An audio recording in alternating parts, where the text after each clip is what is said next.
Halo teman-teman, terima kasih telah mengklik video ini.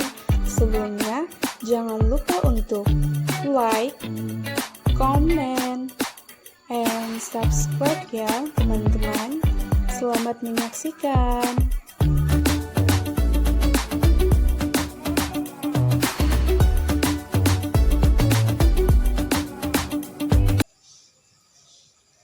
Assalamualaikum warahmatullahi wabarakatuh. Waalaikumsalam warahmatullahi wabarakatuh. Baiklah, bagaimana kabarnya hari ini Anda semuanya? Alhamdulillah baik Bu. Baik, alhamdulillah ya. Sebelum kita melakukan kegiatan pembelajaran kita pada hari ini, alangkah lebih baiknya kita berdoa dulu ya. Silahkan ketua pimpin teman-temannya untuk berdoa. Siap Red? Berdoa mulai. Rabbi zidni ilman warzuqni fahman. Amin. Amin. Baiklah. Sebelum kita lanjut ke materi, kita absen dulu ya. Ada yang tidak hadir hari ini? Hadir semua Bu. Hadir semua. Ibu cek satu-satu ya. Chandra Setia Utama, Hadir Bu. Hafiz Sulaiman, Hadir Bu. Muhammad Ilyas, Hadir Bu. Miftahul Jannah, Hadir Bu. Aditya Putra. Hadir Bu. Ya, berarti ya hadir semua hari ini ya. Sudah siap untuk mulai pelajaran hari ini? Siap. Siap ya. Sebelum kita masuk pada materi hari ini, coba siapa yang masih ingat apa materi kita pada minggu lalu? Saya Bu. Ya, coba apa materi kita pada minggu lalu? Tentang strategi Nabi Muhammad dalam membangun masyarakat melalui kegiatan ekonomi. Ya, tentang itu periode Nabi Muhammad ya, periode Nabi Muhammad Sallallahu Alaihi Wasallam. Nah, sekarang kita masuk kepada materi kita yang baru, yaitunya mengenai Khulafaur Rasyidin. Apa materi kita pada hari ini? Khulafaur Rasyidin. Ya, Khulafaur Rasyidin. Yang mana tujuan pembelajaran kita pada hari ini yaitunya yang pertama, kita mengetahui bagaimana latar belakang dari munculnya Khulafaur Rasyidin. Nah, yang kedua, kita mengetahui biografi dari Khulafaur Rasyidin tersebut. Nah, dan yang ketiga yaitunya kita mengetahui apa saja prestasi-prestasi yang diraih oleh Khulafaur Rasyidin ini. Nah, kita masuk kepada materi yaitunya mengenai Khulafaur Rasyidin.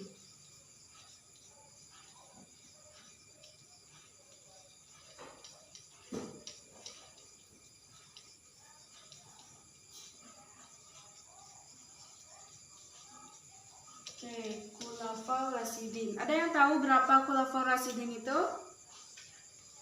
Ada? Ada berapa? 4. Ada 4. Yang pertama yaitunya Abu Bakar As-Siddiq, yang kedua Umar bin Khattab, yang ketiga siapa? Utsman bin Affan, dan yang keempat Ali bin Abi Thalib. Baik, kita bahas satu-satu dulu ya. Yang pertama mengenai latar belakang munculnya Khulafaur Rasyidin. Apa yang pertama? Latar belakang munculnya Khulafaur Rasyidin. Ya.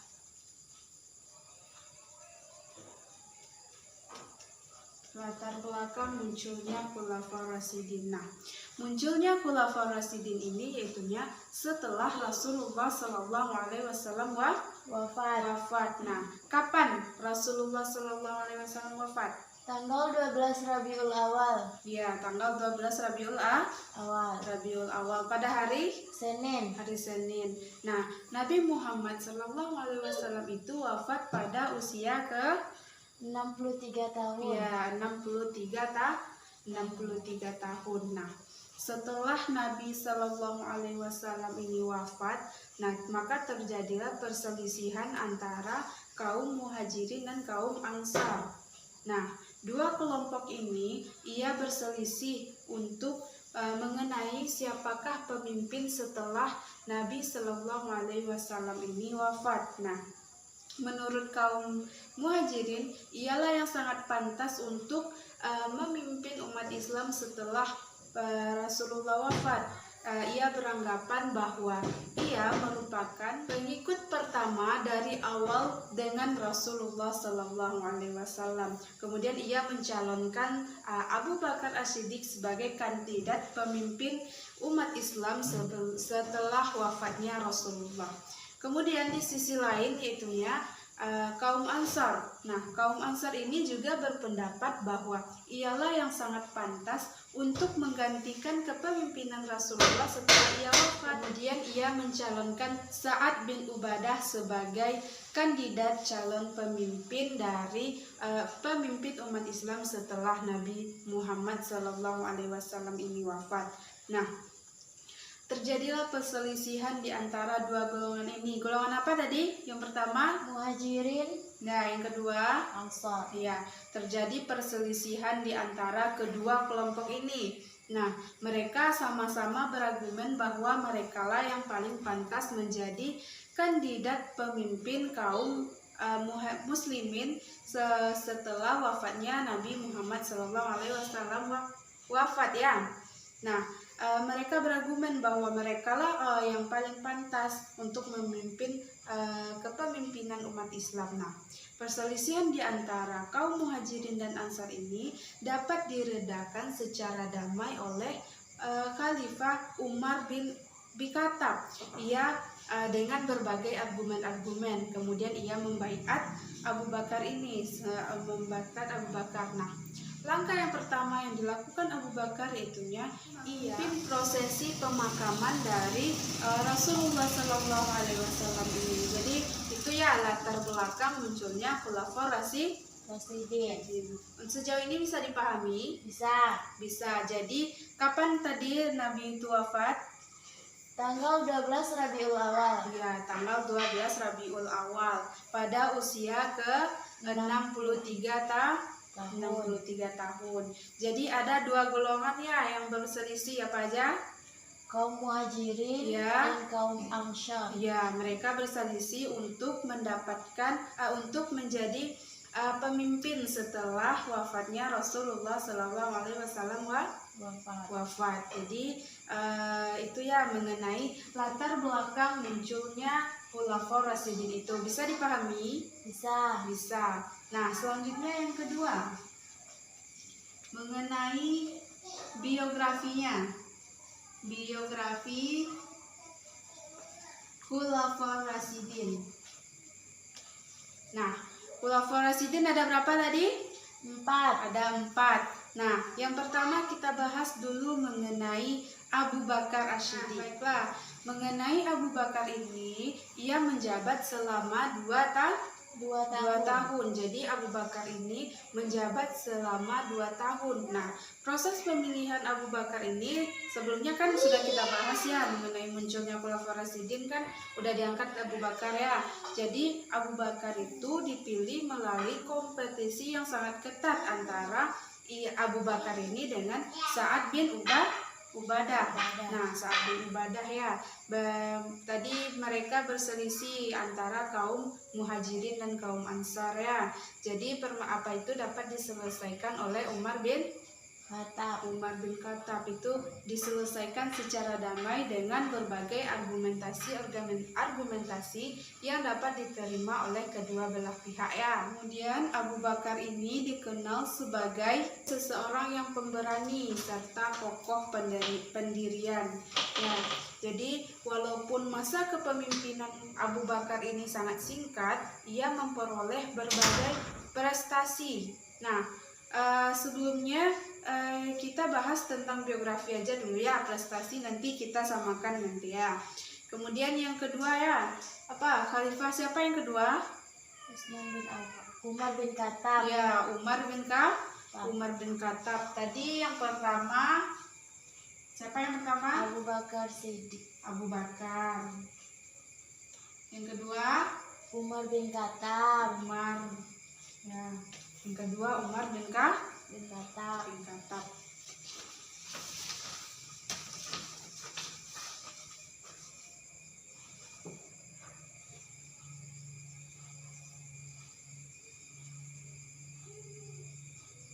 Melalui penunjukan langsung atas dasar wasiat khalifah yang sebelumnya. Nah, Umar bin Khattab ini diangkat menjadi khalifah yaitunya melalui dari penunjukan khalifah sebelumnya. Siapa khalifah yang sebelumnya?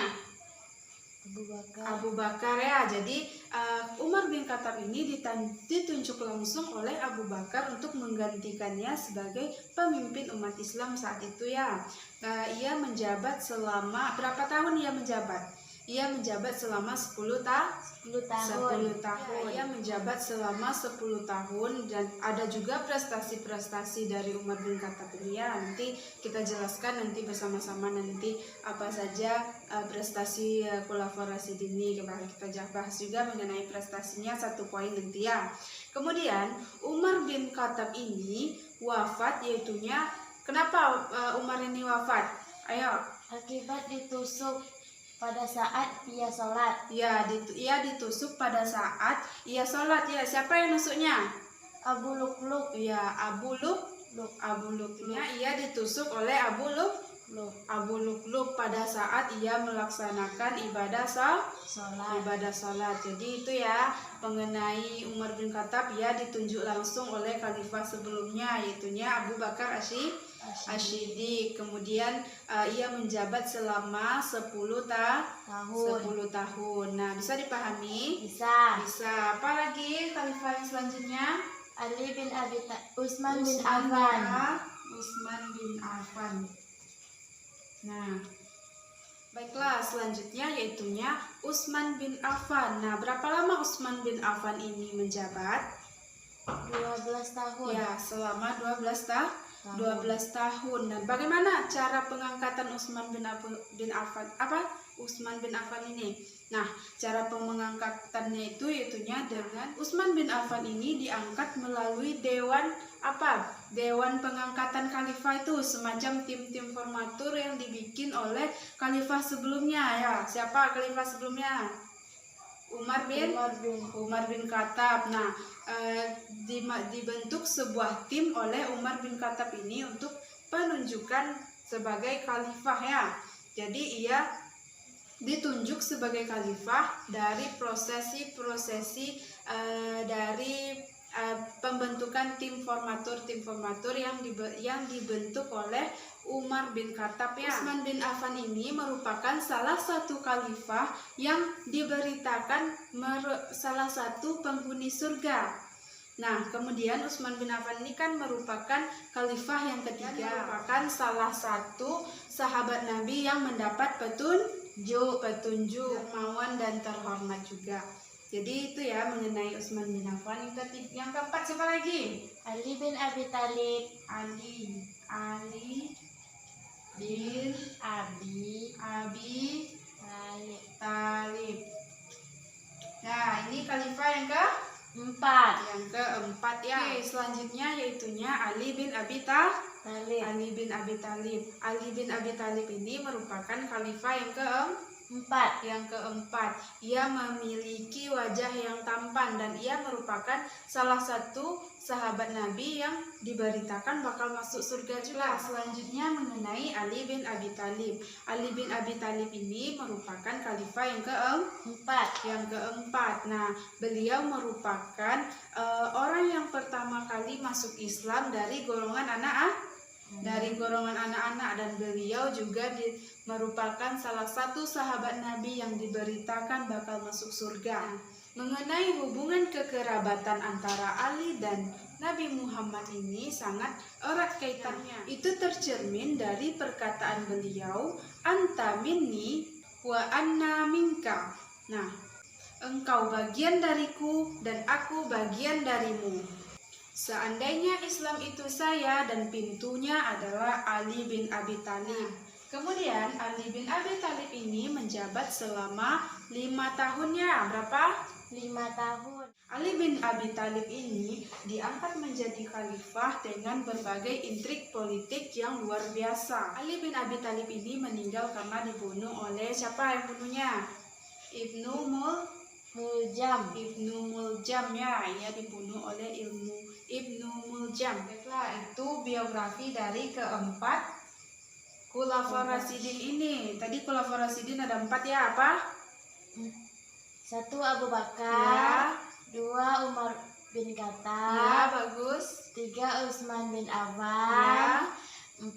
Ali bin Abi Thalib ya. Jadi itu mengenai biografi dari Khulafaur Rasyidin. Bisa dipahami? Bisa. Bisa. Selanjutnya kita masuk ke prestasi.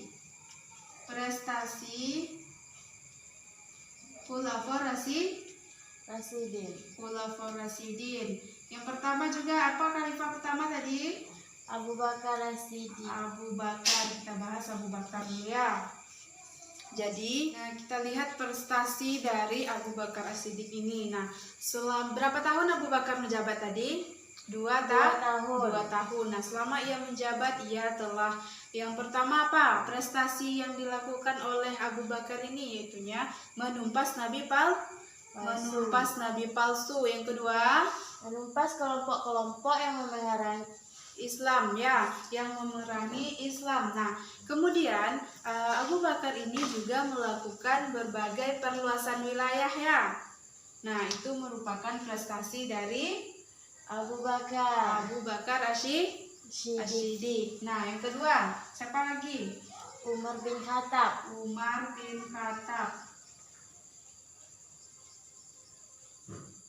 Umar bin Khattab ya, Khalifah kedua. Kemudian Umar bin Khattab ini selama ia menjabat ia juga mengukir prestasi-prestasi. Seperti halnya Abu Bakar, ia juga melakukan perluasan wilayah dari Persia dan ke Syria juga ya. Ia melakukan perluasan wilayah. Kemudian yang kedua, ia mengatur keuangan dan administrasi negara ya. Apa yang kedua? Mengatur keuangan dan administrasi negara. Kemudian yang ketiga apa prestasi dari Umar bin Khattab ini? Menetapkan kalender Hijriah sebagai tahun umat Islam di periode Mekkah. Ya, menetapkan kalender Hijriah sebagai tahun umat Islam. Jadi itu ya prestasi dari Umar bin Khattab. Selanjutnya yang ketiga apa lagi? Khalifah Utsman bin Affan yang merupakan khalifah ketiga. Utsman bin Affan khalifah ketiga. Nah, selama ia menjabat, ia juga mengukir berbagai prestasi-prestasi seperti ia mengumpulkan menuliskan Al-Quran yang sudah berserak-serak di berbagai negara. Iya, ia mengumpulkan Al-Quran yang telah berserak-serak di berbagai negara ya. Kemudian yang kedua, renovasi Masjid Nabawi. Iya, ia melakukan renovasi terhadap Masjid Nabawi. Nah, selanjutnya apa lagi? Ketiga, pembentukan Angkatan Laut. Ya. Keempat, perluasan wilayah Islam. Ya, ia melakukan perluasan wilayah juga ya, seperti halnya yang dilakukan oleh khalifah sebelumnya. Siapa? Abu Bakar dan Umar. Nah, jadi ia juga melakukan perluasan wilayah. Jadi itu ya mengenai Utsman bin Affan. Yang keempat apa? Ali bin Abi Thalib.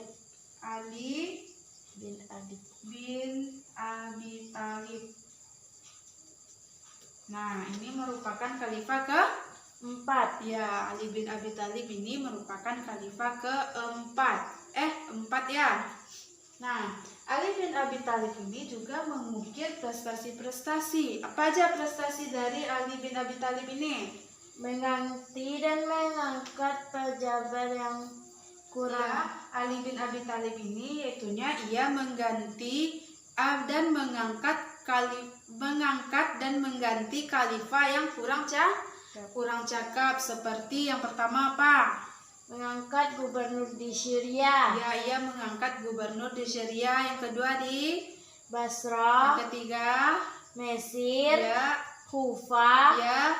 Yaman. Ya, berarti ia mengangkat gubernur-gubernur dan mengganti jika ia kurang cakap ya dalam kepemimpinannya, begitu ya. Itu mengenai prestasi dari Ali bin Abi Thalib. Mengenai Khulafaur Rasyidin yang keempat nih, Bisa dipahami? Bisa. Bisa, jadi itu ya materi kita pada hari ini. Yang pertama tadi mengenai latar belakang sudah bisa dipahami. Bisa. Yang kedua mengenai Biografi. sudah bisa dipahami. Bisa. Yang ketiga terakhir ini mengenai prestasi sudah bisa dipahami. Bisa. Sudah ya. Semoga pembelajaran ini dapat bermanfaat bagi kita semua. Nah, untuk kesimpulannya, siapa yang bisa menyimpulkan pembelajaran kita pada hari ini? Saya, Bu. Oke, coba simpulkan pembelajaran kita pada hari ini. 1. Mengenai latar belakang munculnya Khulafaur Rasyidin. Ya, Kedua, biografi Khulafaur Rasyidin. ya, Ketiga, prestasi Khulafaur ya, Rasyidin. itu judulnya ya. Kesimpulannya yaitunya secara keseluruhannya bagaimana latar belakangnya tadi. Latar belakangnya yang pertama terjadi perselisihan antara kaum Muhajirin dan kaum Ansor. Ansar setelah wafatnya Nabi. Nah, itu dapat diselesaikan secara damai oleh khalifah siapa tadi? Abu Bakar Umar bin Khattab. Umar bin Khattab ya yang menyelesaikannya secara damai ya dengan berbagai argumentasi yang dapat diterima antara kedua belah pihak. Selanjutnya biografi bisa dibaca lagi ya di buku ya. Mengenai prestasi bisa juga dibaca di buku. Nah, untuk tugas mungkin itu pembelajaran kita pada hari ini. Untuk tugas minggu depan baca-baca lagi, nanti kita akan mengadakan kuis ya pada minggu depan ya. Nah, itu pembelajaran kita pada hari ini. Mohon maaf jika terjadi kesalahan. Wabillahi taufiq wal hidayah. Wassalamualaikum warahmatullahi wabarakatuh. Waalaikumsalam warahmatullahi wabarakatuh.